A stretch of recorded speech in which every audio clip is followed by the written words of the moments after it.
Good morning, dear student. As you know, we are studying eukaryotic cell and cell organelles. Last lecture में हमने बात की थी cell membrane की.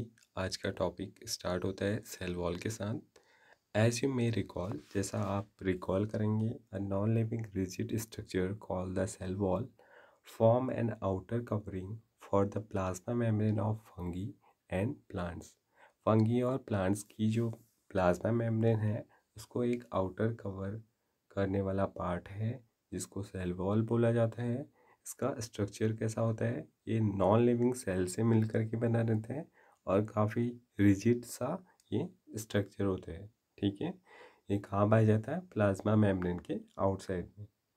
Cell wall not only give shape to cell and protect the cell from mechanical damage and infections. तो ये cell wall जो है ये केवल इसका ये वर्क नहीं है कि ये शेप प्रोवाइड करें, इसके अलावा भी इसके वर्क होते हैं. जैसे ये सेल को प्रोटेक्ट करता है जो भी मैकेनिकल डैमेज हो या फिर फॉरिजन या फिर होस्ट या पैथोजेंस के द्वारा जो भी इन्फेक्शंस हमारी बॉडी के अंदर सेलुलर लेवल पर होते हैं उन इन्फेक्शन से भी ये बचाने का काम करते हैं. It also help in cell-to-cell interaction and provide barrier to undesirable macromolecules. इसके साथ साथ ये सेल से एक सेल से दूसरे सेल के बीच कैसे इंटरेक्शन हो इसके लिए भी ये हेल्पफुल है.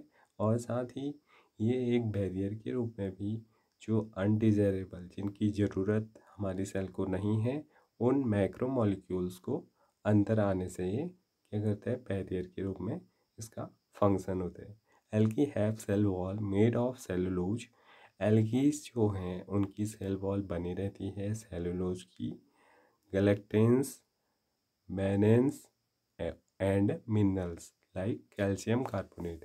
तो उनकी सेल वॉल एक तो ग्लूकोज, लैक्टोज, मैनन्स और मिनरल्स जैसे कैल्शियम कार्बोनेट से मिलकर के बनी रहती है. फाइल अगर हम बात करें प्लांट्स की तो प्लांट की सेलुलोज, हेमी सेलुलोज, पैक्टिन और प्रोटीन्स की बनी रहती है. अगर हम फंगी की सेल वॉल की बात करें तो फंगी की सेल वॉल किसकी बनी रहती है? इसमें आपको दिया नहीं है, वो काइटिन की बनी होती है. The cell wall of younger plant cell, the primary wall is capable of growth which gradually diminishes as the cell mature and secondary wall is the formed on the inner side of the cell. तो क्या होता है जो younger plants होती हैं उनकी जो cell wall होती है उसे प्राइमरी वॉल बोला जाता है जिसमें ग्रोथ देखने को मिलती है. ठीक है, उनमें ग्रोथ होती है और धीरे धीरे वो क्या हो जाती है? कम होती जाती है. जैसे जैसे सेल मैच्योर होती जाती है तो जो प्राइमरी वॉल है उसमें ग्रोथ क्या हो जाती है? कम हो जाती है. इसके बाद क्या किसका फॉर्मेशन होता है? सेकेंडरी वॉल का. ये कहाँ की ओर होती है? Inner side toward the plasma membrane की ओर इसका डेवलपमेंट होता है जब क्या होता है? सेल मैच्योर स्टेट की ओर बढ़ती है. The middle lamella is the layer mainly of calcium pectate which hold the glue the different neighboring cells together. तो यहाँ पर सेल्स के बीच में एक लेयर पाई जाती है. वो किस चीज़ की बनी रहती है? कैल्शियम पैक्टेट की. और इसको क्या बोला जाता है? Middle lamella. ये किसको होल्ड करने का काम करती है? ये होल्ड करती है या फिर जुड़ाती है जो नाइबरिंग सेल है उसके साथ. यानी कि दो सेल्स के बीच में जो कनेक्टिंग लिंक का काम करती है वो होती है मिडिल लैमेला. और ये किसकी बनी रहती है? कैल्शियम पैक्टेट की बनी रहती है. The cell wall and the middle lamella may be traversed by plasmodesmata which connect the cytoplasm of neighboring cells. तो यहाँ पर सेल्स के बीच में तो लैमिला पाई जाती है लेकिन दो लैमिलाओं को आपस में जोड़ने का काम कौन करता है? प्लाज्मोडेस्मेटा करता है जो एक साइटोप्लाज्म को नाइबेरिंग सेल के साइटोप्लाज्म से कनेक्ट करने का काम करते हैं। ठीक है, इसके बाद हमारा आता है endo membrane system. Endo membrane system कैसे बना रहता है? एंडो मेम्ब्रेन सिस्टम जो प्लाज्मा मेम्ब्रेन है उसके इनर, जब सेल का डेवलपमेंट स्टार्ट हुआ था सबसे पहले इस अर्थ पे, तो उस टाइम पे क्या हुआ था, जो एक्सटर्नल जो मेम्ब्रेन थी वो इंटरनल डायरेक्शन में थोड़ा सा इनफोल्ड हो गई थी। ठीक है, और इस इनफोल्ड होने की वजह से क्या हुआ, सेल मेम्ब्रेन का formation, sorry endo membrane system का फॉर्मेशन हुआ। While each of the membranous organelle is distinct in terms of its structure and function, and many of these are considered together as the endomembrane system। क्यों इनका जो ये endomembrane system के अंदर parts आते हैं, भले ही उनका साइज और स्ट्रक्चर या फिर उनका फंक्शन डिफरेंट हो, लेकिन वो एक साथ एंडोमेम्ब्रेन सिस्टम में आते हैं। क्यों आते हैं ऐसे? Because their function are coordinated. एक तो उनके जो फंक्शंस होते हैं वो एक दूसरे को क्या करते हैं, कोऑर्डिनेट करते हैं, यानी कि एक से रिलेटेड दूसरे का फंक्शन होता है।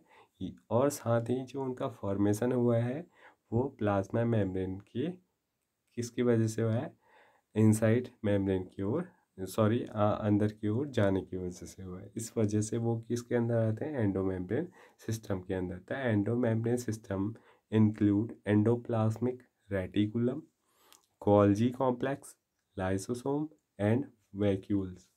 तो इतने सारे जो डिफरेंट ऑर्गेनेल्स हैं, ये सारे पार्ट होते हैं एंडोमेम्ब्रेन सिस्टम के अंदर। ठीक है, कौन कौन से होते हैं? एंडोप्लाज्मिक रेटिकुलम, ER इसे शॉर्ट में बोला जाता है, और Golgi complex, lysosome and vacuoles.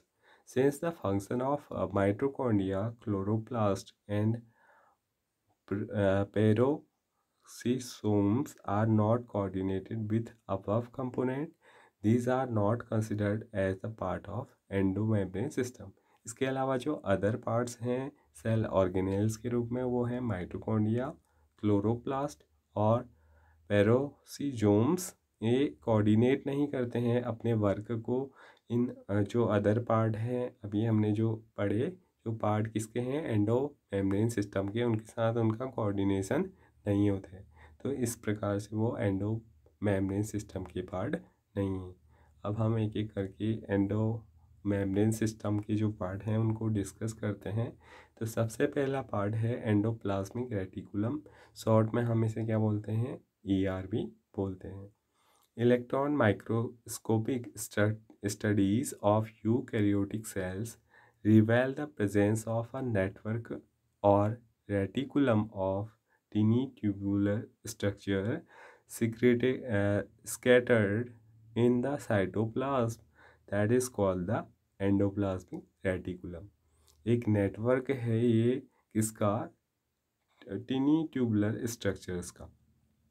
यहाँ हम इस नेटवर्कों को क्या भी बोलते हैं, रेटिकुलम भी बोलते हैं। किसका ये, अगर हम बात करें किसका ये किस चीज़ से मिल कर के बने हैं, तो इसमें टिनी ट्यूबुलर स्ट्रक्चर प्रेजेंस रहते हैं। ठीक है, जैसा हमको फिगर 8.5 में भी दिया गया है, 8.5 में आपको दिख रहा है, ये एक क्या है, एंडोप्लाज्मिक रेटिकुलम का स्ट्रक्चर है। इसमें आपको ट्यूबुलर स्ट्रक्चर दिख रहे हैं, छोटे छोटे पाइप जैसे स्ट्रक्चर दिख रहे हैं ना, ये सब क्या है, ये है आपके एंडोप्लाज्मिक रेटिकुलम।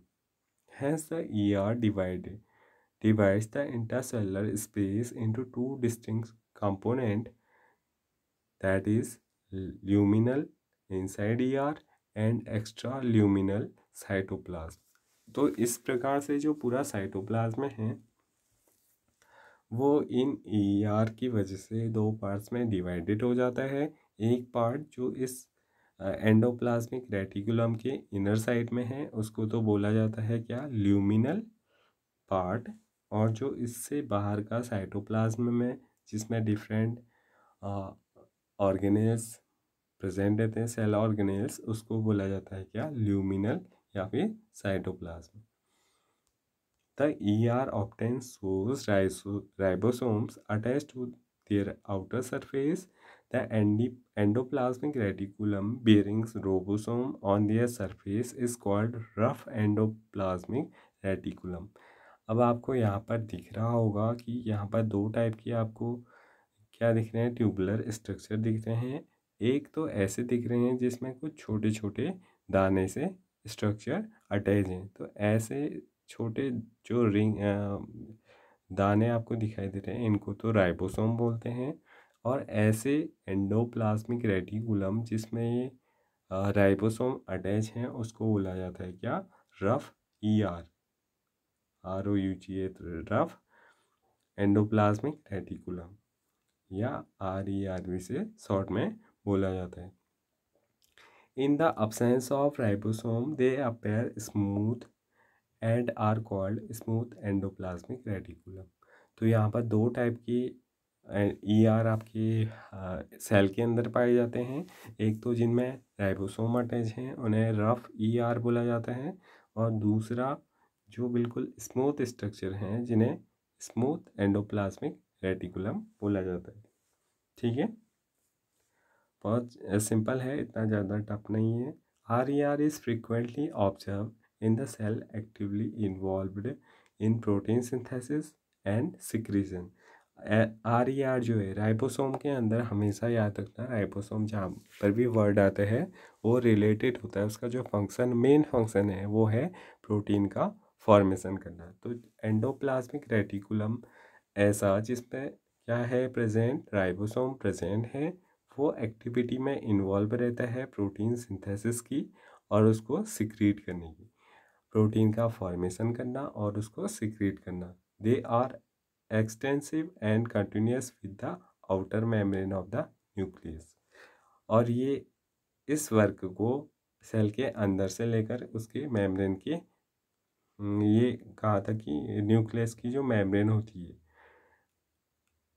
आउटर मेम्ब्रेन है आपकी प्लाज्मा मेम्ब्रेन, उससे ये लगे रहती है पूरा कहाँ तक, अंदर जो न्यूक्लियस है उसकी मेम्ब्रेन से ये अटैच रहती है। ठीक है, the smooth endoplasmic reticulum is the major site of synthesis of lipid in animal cell. Lipid like steroid hormone are synthesized by in SER। तो लिपिड के अंदर, लिपिड का सिंथेसिस कहाँ होता है, यहाँ पर राइबोसोम प्रेजेंट नहीं है एंडोप्लाज्मिक रेटिकुलम में, यानी कि स्मूथ एंडोप्लाज्मिक रेटिकुलम के अंदर लिपिड का सिंथेसिस होता है। और एनिमल में जो लिपिड लाइक स्टेरॉयड होते हैं, स्टेरॉयड हार्मोन, उन सब का सिंथेसाइज कहाँ होता है, रफ ER के अंदर होता है। नेक्स्ट हमारा पार्ट है एंडोमेम्ब्रेनिक सिस्टम का गोल्जी एपरेटस। इसको डिस्कवर किया था कैमिलो गोल्जी ने, और उनके ही नाम पर इसको गोल्जी एपरेटस भी बोला जाता है। इसको 1898 में इसको फर्स्ट बार ऑब्जर्व किया था।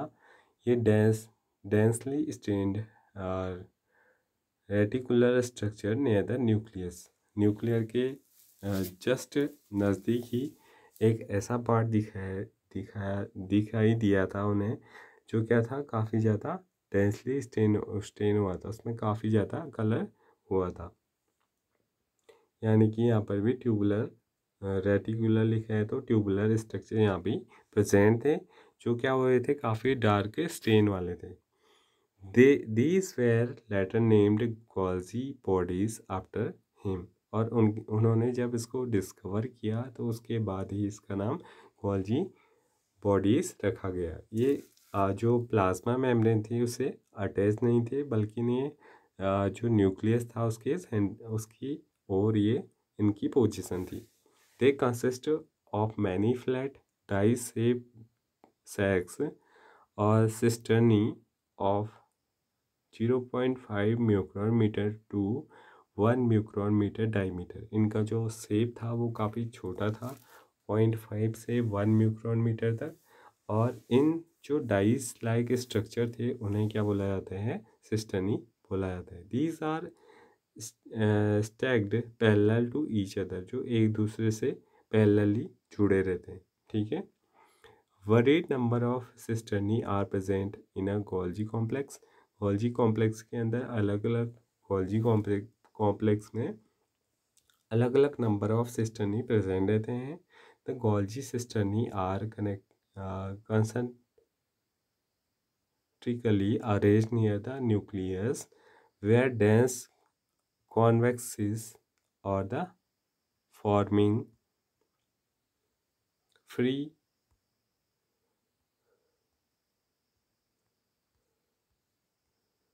और कॉनकेव टर्न्स और द मैच्योरिंग फेज। तो यहाँ पर भी जो इसकी पोजीशन है वो न्यूक्लियस की ओर, कौन सा उसका कॉन्वेक्स वाला जो साइड है वो न्यूक्लियस की ओर रहता है, और उसका जो उभरा हुआ साइड है वो कहाँ की ओर होता है, वो मैच्योरिंग फेज जो बोलते हैं वो बाहर की ओर रहता है। The cis and the trans face of the organelle are entirely different but interconnected. उनका सेव तो अलग अलग होता है लेकिन वो आपस में क्या रहते हैं, जुड़े रहते हैं। उसका जो कॉनकेव वाला पार्ट है और जो उसका ट्रांस वाला, ये वाला उसका कॉनकेव वाला पार्ट है, और जो उभरा हुआ पार्ट है उसका वो क्या है, ट्रांस पार्ट है। ठीक है। आई होप आप लोगों को समझ में आ रहा होगा। The Golgi apparatus principally perform the function of packaging material. इसका जो मेन फंक्शन है वो क्या है, जितने भी मटेरियल्स का फॉर्मेशन हो रहा है उनकी पैकेजिंग करना, यानी कि उनको पैकेट में रखना। To be delivered either to intracellular target और secreted outside of the cell। जिनको या तो सेल के अंदर ही हमने पहुंचाना है या फिर उनको सेल के बाहर पहुंचाना है। उन सारे मटेरियल्स को पैकेज करने का, यानी कि पैकेजिंग का काम इनका होता है। Material to be packaged in the form of vesicles from the ER fuse with the cis phase of the Golgi apparatus and move toward the maturing phase।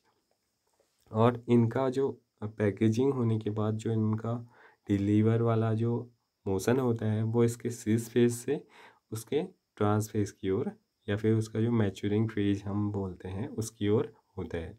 This explains why the Golgi apparatus remain in the close association with the endoplasmic reticulum. तो इस प्रकार से हमें पता चलता है क्योंकि जो मटेरियल है उसका फॉर्मेशन कहाँ होता है, उसका फॉर्मेशन होता है Golgi apparatus में, नहीं सॉरी एंडोप्लाज्मिक रेटिकुलम में, बट उसकी जो पैकेजिंग होती है वो Golgi apparatus के अंदर होती है। तो इस प्रकार से हमें पता चलता है कि दोनों का आपस में कैसे क्लोज एसोसिएशन है। A number of protein synthesized by ribosome on the endoplasmic reticulum are modified in the cisternae of the Golgi apparatus before they are released from its transphase।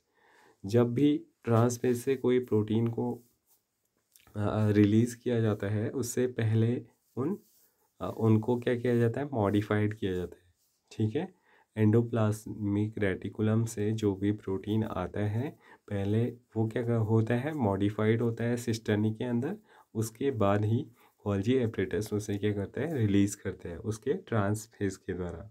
Golgi apparatus is the important site of formation of glycoproteins and glycolipids। तो glycolipids और glycoprotein बनाने वाला जो important part है वो कौन सा है, Golgi apparatus है। ठीक है। तो आज का लेक्चर यहीं पर कंप्लीट होता है, इससे आगे हम नेक्स्ट वीडियो में देखेंगे। Thank you.